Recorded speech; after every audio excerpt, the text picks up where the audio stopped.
পায়ের মধ্যে ফালাইয়া আমার রক্তকে পানি করে যাদেরকে ইনকাম করে আমি খাওয়াইলাম, আমার স্ত্রী আর স্ত্রীর আর পুত্ররে, আমার আত্মীয় স্বজনরে আমি খাওয়াইলাম, যেদিন দুনিয়ার থেকে বিদায় হয়ে যাব, যেই প্রিয়তমা একই বেডরুমে ঘুমাইলাম, সন্তান লইয়া স্ত্রীর লগে গল্প করলাম, যেদিন মারা যাব ওই রাত্রের বেলায় আপনার স্ত্রী আপনার বেডরুমে যেতে চায় না। জিজ্ঞাসা করলেন, বলে এই ঘরে লাশ ছিল। নিজের বউ পর্যন্ত রাত্রে ঘরে যায় না, ভয় পায়। কেন ভয় পায়? এই ঘরের মধ্যে লাশ ছিল, অথচ এই লাশটার লগেই তো আমি এতটা বছর কাটাইলাম।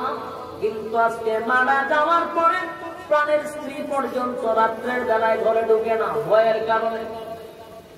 যুবক ভাইরা রে, এই জন্য এই দুনিয়ার জমিনে আমরা যা কিছু করি সব স্বার্থপরের জন্য করি। যৌবন কালটা যদি আমার মালিককে দিয়া দেয়, আল্লাহ রাব্বুল আলামিন বলেন, বান্দা একটু খেয়াল করে দেখো দেখি আমি আল্লাহ তোরে কত গুনাহ নিয়ামত দিছি। একটা মাছ যেইভাবে পানির নিচে ডুবন্ত, আমি আল্লাহ মানুষগুলারে আমার অসংখ্য নিয়ামতের মধ্যে ডুবায়া রাখছি। অসংখ্য নিয়ামতের মধ্যে ডুবায়া রাখছি। বলুন আল্লাহর নিয়ামতের অস্বীকার করা দেব? অসংখ্য নিয়ামত তাদেরকে দিচ্ছি, কোন কোন নিয়ামতের অস্বীকার করছি? আল্লাহ বলেন, فبأي آلاء ربكما تكذبان।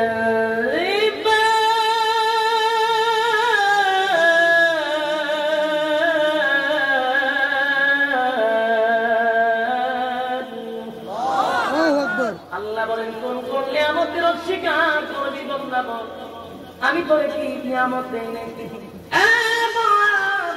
আসমান আর জমিন বানাইতে মাত্র 6 দিন লাগাইছি, তোরে বানাইতে 10টা মাস 10 দিন লাগাইছি।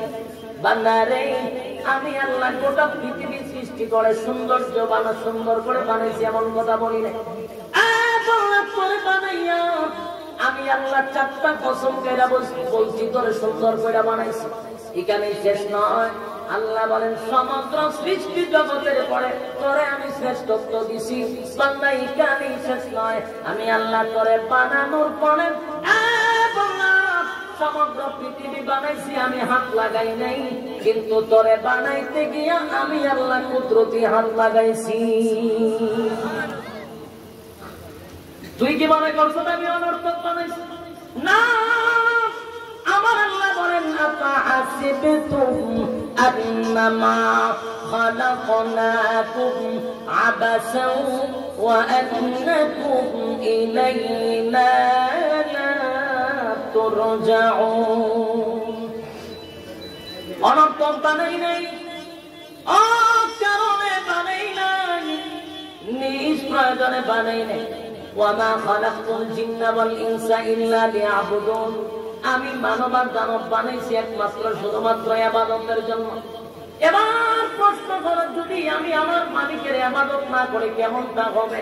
আল্লাহ অন্য আয়াতে বলেন, ওয়ালাকাদ যারাকনা লিজাহান্নামা কাসীরাম মিনাল জিন্নি ওয়াল ইনস। আল্লাহ বলেন, মানুষ এবং জিন্নাতকে বানাইছিলাম আমার ইবাদতের জন্য। ইবাদত যদি না করো, ওমা খালাকতুল জিন্না ওয়াল ইনসা ইল্লা লিয়াবুদুন। মানব দানব ইবাদতের জন্য বানাইছি, ইবাদত না করলে ওয়ালাকাদ যারাকনা লিজাহান্নামা কাসীরাম মিনাল জিন্নি ওয়াল ইনস। আল্লাহ বলেন, মানব আর দানব দুই জাতিকে আমি আগুন দিয়ে জ্বালাবো আর পোড়াবো। লাহুম কুলুবুন লা ইয়াফকাহুনা বিহা ولهم أعين لا يبصرون بها ولهم آذان لا يسمعون بها। আল্লাহ বলেন, বুঝার মতো ক্ষমতা দিছি গো, দেখার মতো আমি একটা চক্ষু দিলাম, শোনার মতো একটা কান দিলাম। বান্দা এত গুনাহ নিয়ামত তোমার পরে যেহেতু আমি আল্লাহরে চিনতে পারলি না, তাহলে রেডি থাক। ইন্না জাহান্নামা কানাত মিরসাদা লিত্তাগিনা মাআবা লাবিসিনা ফিহা আহকাবা লা ইয়াসুকুনা ফিহা বারদান ওয়ালা শারাবা ইল্লা হামিমান ওয়া গাসসাকা জাযাআও ওয়াফাকা। আল্লাহ বলেন এত বড় নিয়ামত তোমার পরে বললা তুই আমার চিনি না,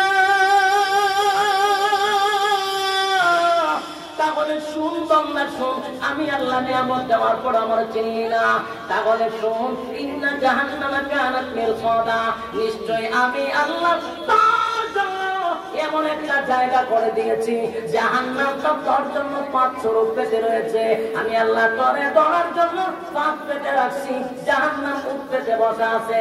ইন্না জাহান্নামা কানাত মিরসাদা লিত্তাগিনা মাআবা, আল্লাহ বলেন সীমা লঙ্ঘনকারীদের জন্য রয়েছে। ইন্না জাহান্নামা কানাত মিরসাদা লিত্তাগিনা মাআবা লাবিসিনা ফিহা আহকাবা লা ইয়াযুকুনা ফিহা বারদান ওয়ালা শারাবা। জাহান্নামের ভিতরে যাওয়ার পরে আর বাহির হওয়ার কোন সুযোগ নেই। বছরের পর বছর, যুগের পর যুগ সেখানে অবস্থান করবি। যুবক ভাইরা আমার, বছরের পর বছর, যুগের পর যুগ যদি কেউ অবস্থান করে গো, ওই মানুষটার খিদা লাগবে, ওই মানুষটার পানির পিপাসা লাগবে।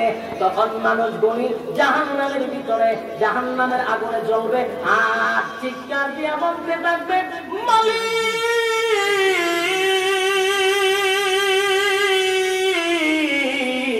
পানি দেন, পানি দেন, পানি দেন, পানি দেন। 1-2 বছর নয় গো, 1-2 বছর নয়, কিতাবের মধ্যে আছে 1000 বছর পর্যন্ত পিপাসার কারণে চিৎকার শুরু করবে। যুবক ভাই, গল্প বলতেছি, আল্লাহ কোরআনে বলেন ইল্লা